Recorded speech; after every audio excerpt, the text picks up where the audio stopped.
शेतकरी मित्रांनो नमस्कार. मी बालाजी लोहकरे आपल्या सर्वांचं आपल्या या व्हिडिओमध्ये मी मनपूर्वक आपल्या सर्वांचं स्वागत करतो. खरं तर खूप अशा गंभीर विषयावर शेती क्षेत्रातल्या सर्वात गंभीर विषयावर आज आपण हा व्हिडिओ बनवत आहे. खरं तर आपल्या सर्वांना माहिती आहे की आता आपण बऱ्याच दिवसापासून ह्या सगळ्या गोष्टी आपल्याला मांडायच्या होत्या. आता आपलं नवीन यूट्यूब चॅनल सुरू झालं आहे आणि त्याच्यावर ह्या सगळ्या विषयावर आपण आता काम चालू केलेलं आहे.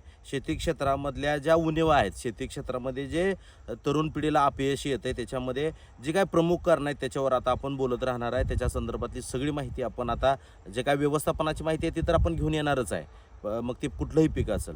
परंतु त्याचबरोबर शेती क्षेत्र जे अधोगतीला आज आलेलं बघायला मिळतंय.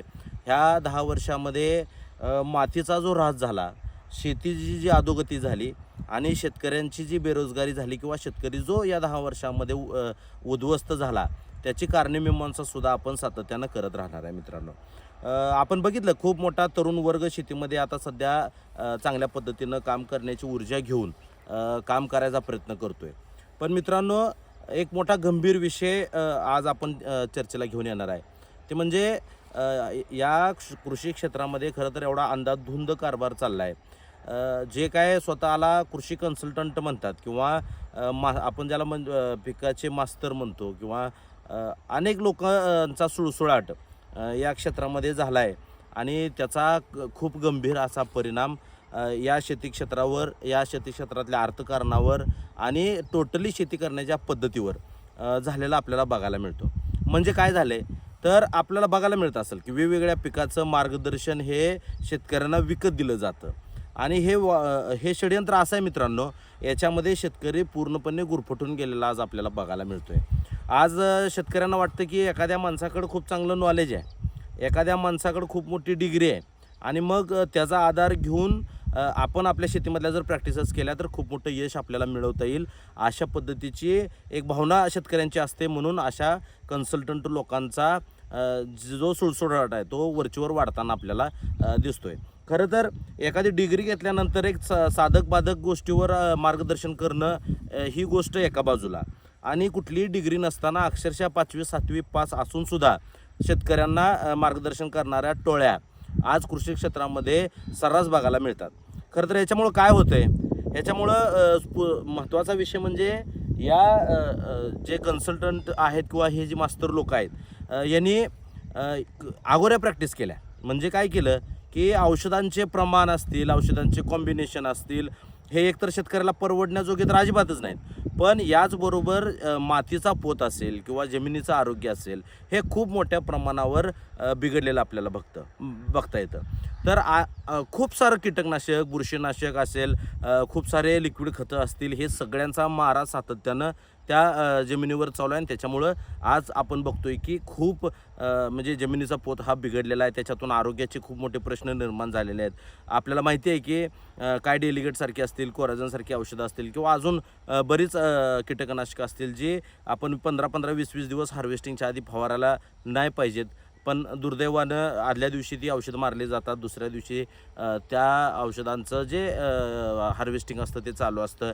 तर खूप असं गंभीर चित्र मला तरी या सगळ्या ह्याच्यामध्ये दिसतंय आणि मला तर वाटतं शासन असेल किंवा संबंधित सगळी जी यंत्रणा आहे ती या सगळ्या गोष्टीकडे डोळे झाक करून चाललेलं आहे. कुठल्याही याला लायसन किंवा त्याला काय कुठली मान्यता आहे अशातला भाग नाही आहे. कोणीही उठतंय आणि शेतकऱ्यांना मार्गदर्शन करण्याचा प्रयत्न करते. आपण बघितलं तर गेल्या 10 वर्षामध्ये, 5 वर्षामध्ये किंवा आजच्या स्थितीला जे काय बजेट आहे आपलं किंवा जे कृषी आपण जे फवारणीवरचं बजेट म्हणतो, तर ते बजेट दुपटी तिपटीनं वाढलं आहे. आता इकडं आपण बघितलं तर दरांची अनिश्चितता ही खूप मोठी समस्या आहे. बाजारभाव कधीही पडतात, बाजारभावाचा भरोसा नसतो आणि मग अशा वातावरणामध्ये सुद्धा शेतकऱ्याला नाहक हा भुर्दंड सहन करावा लागतो आहे. एक तर अव्वाच्या सव्वा फी द्यायची आणि पाठीमागच्या दारातून सुद्धा यांची कमाई काय औषध दुकानदार असतील त्यांच्या माध्यमातून सुद्धा लूट शेतकऱ्यांची, म्हणजे नको ती औषधं द्यायची किंवा जास्तीची औषधं द्यायची आणि मग पावतीमागं 200-400 रुपये तिकडून पण घ्यायचे आणि इकडून पण शेड्यूलच्या नावाखाली शेतकऱ्याकडून पण पैसे घ्यायचे. असा हा सगळा काळा बाजार चालू आहे. खरं तर ह्याच्यावर एक चांगलं नियंत्रण पाहिजे होतं. ह्यांच्या प्रॅक्टिसेस कशा पद्धतीनं चालतात, ह्यांची कॉम्बिनेशन काय आहेत, ह्याचं जर शासनानं सुद्धा ह्याच्यावर लक्ष ठेवणं ही शासनाची जबाबदारी आहे, कृषी विभागाची जबाबदारी आहे. पण दुर्दैवानं कुणीही या गोष्टीकडं बघायला तयार नाही. त्यामुळं काय होतं आहे नव्या पिढीला एक चुकीच्या पद्धतीचं गायडन्स आता होतं आहे, जे पुढं जाऊन आरोग्याचे हजारो प्रश्न निर्माण करणार आहे. म्हणजे असं होईल, उद्याची अवस्था अशी होणार आहे की आपल्या येणाऱ्या पिढीनं जर सकाळचं अन्न जर खाल्लं तर नंतर त्याच्या शरीरामध्ये त्या बऱ्याच गोष्टी बदलताना दिसतील किंवा ही येणारी पिढी आपली सुखानं जगू शकणार नाही, अशी सगळी व्यवस्था इथं तयार होते. खरं तर अर्ध्याचं जिथं प्रमाण असतं तिथं 1-1.5पर्यंत गेलेलं आहे आणि ह्याला कुठलीही मान्यता नाही आहे. ह्याला अशा प्रॅक्टिसेस करणं हे खरंच कायद्यानं गुन्हा असलं पाहिजे. त्या दुकानदार असतील संबंधित, काय कन्सल्टंट असतील, ह्या लोकांवर तशा पद्धतीनं कंट्रोल झालं पाहिजे. आपण बघतो की म्हणजे शेतकरी, खरं तर शेतकऱ्याबद्दल सुद्धा आपण बोललं पाहिजे. कारण आपण बघितलं, साधी चहाची टपरी जरी टाकली तर त्या टपरीतला चहाचा जो बनवणारा माणूस आहे तो कधी त्याला कन्सल्टंट लागत नाही, त्याला कोणी सांगायला माणूस लागत नाही. पान बनवणारा असेल तर त्याला कोणाला सांगावं लागत नाही. व्यवसायात, कुठल्याही व्यवसायातली आपण लोकं बघितली तर त्यांना कधी स्वतःचा व्यवसाय चांगल्या पद्धतीनं करण्यासाठी कधीही कुठल्या कन्सल्टंटची गरज पडत नाही. मग जो व्यवसाय आम्ही पिढ्यानपिढ्या करत आलो त्या व्यवसायामध्ये सुद्धा आम्हाला आज इतर ह्या जी टोळकी करून शेतकऱ्यांना लुटणारी लोक आहेत यांची गरजच मुळात का भासावी, हा खरा तर प्रश्न आहे. कारण आता शेतीमध्ये सुद्धा सुशिक्षित मुलांचा टक्का वाढला आहे. हा काय अभ्यास फार न समजणारा अभ्यास आहे अशातला काय भाग नाही आहे. आपण बघितलं की आता बरीच लोक येतात, सांगतात की बाबा तुमच्या जमिनीतलं जे अन्नद्रव्य आहे ती आपटेक करून द्यायचं काम आमचं प्रॉडक्ट करतात. मला सांगा, एखाद्या औषधानं ही प्रक्रिया घडू शकत असेल का? ह्याचा एक साधारण आपण विचार केला पाहिजे. असं कधीच होऊ शकत नाही. एखादं औषध तुमच्या जमिनीचा पोत सुधारू शकत नाही, एखादं औषध तुमच्या जमिनीमधल्या ज्या काय आपटेकचं प्रमाण आहे ते वाढवू शकत नाही. मुळात ह्याच्यासाठी एक लाँग टर्म प्रक्रिया असते जी आपण फॉलो केली पाहिजे, त्या रस्त्यानं आपण चालत आलं पाहिजे. याच्यानंतर तुमच्या मातीची सुपीकता, त्याच्याकडून मिळणारा तुम्हाला प्रतिसाद, रोपांची किंवा लावल्यानंतर त्याला मिळणारं जे अन्नद्रव्य त्याची उपलब्धता, ह्या सगळ्या गोष्टी टप्प्याटप्प्यानं वाढत जात असतात. आणि आपण ज्या चुका सातत्यानं शेतीमध्ये करत असतो त्या चुका मात्र आपल्याला करून चालणार नाही. त्यामुळं शेतीचं शास्त्र आपल्याला समजून घ्यावं लागणार आहे सर्वात आधी, आणि मग आपण ह्या सगळ्या गोष्टी टाळल्या तर आपल्याला एक शाश्वत असा शेतीतला रस्ता हा आपल्याला सापडू शकतो. अन्यथा आपण प्रत्येक पिकाला जर ही अशी सो कॉल्ड किंवा स्वतःला कन्सल्टंट संबोधणारी ही जी मंडळी आहे जे शेतकऱ्यांचं रक्त पिण्याचं काम करते, खरं तर या लोकांना अक्षरशः बंदी घातली पाहिजे, ह्यांच्यावर बॅन आला पाहिजे. या लोकांनी खूप सारं वाटोळं कृषी क्षेत्रातलं केलं आहे. आज या लोकांनी खूप वेगळ्या पद्धतीच्या राक्षसी प्रॅक्टिसेस केल्या. आपण राक्षसी का म्हणतो? कारण पूर्वी काय असायचं की पूर्वीच्या काळामध्ये राक्षसच असायची प्रत्यक्षात, पण आज काय झालं आहे, माणसात राक्षसी प्रवृत्ती ही माणसात निर्माण झाली.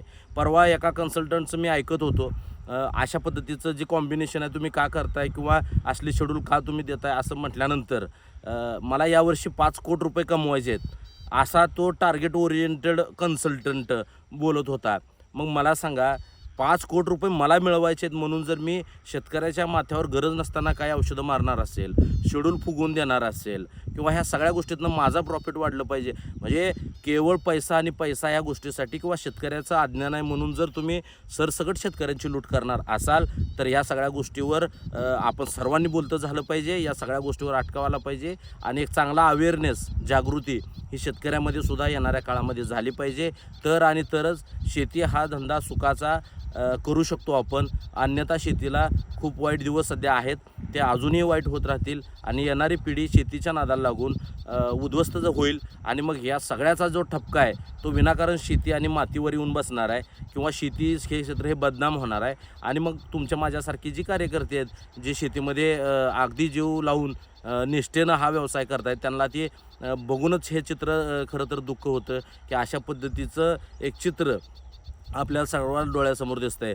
आपण अनेक क्षेत्रात बघितलं की त्या क्षेत्राबद्दल प्रेम करणारी लोक असतात, तसं आपण सुद्धा शेतीवर प्रेम करणारी लोक आहे. आपल्याला सुद्धा शेतीची बदनामी झालेलं, शेतीवर लांगुलांचन लागलेलं कधीच चालणार नाही. म्हणून शेती क्षेत्र जर सन्मानानं, प्रतिष्ठेनं आपल्याला उभं करायचं असेल तर अशी काही मंडळी जी आहेत यांच्यावर आपण बोलत राहिलं पाहिजे. आणि हा विषय आपण समजून घ्याल ही अपेक्षा आहे. म्हणजे आपल्याला थोडा उशीर एखाद्या पिकाला लागेल, आपण 2 वर्ष माहिती घेऊ आणि नंतर ते पीक लावू, पण पण कोणाच्याही आधारानं आपण अशी पिकं लावू नये आणि आपला जो कष्टाचा पैसा आहे, घामाचा पैसा आहे, तो पैसा आपण असाच मार्केटमध्ये बसलेल्या चोरांच्या हवाली करू नये, अशा पद्धतीची माझी अपेक्षा आहे.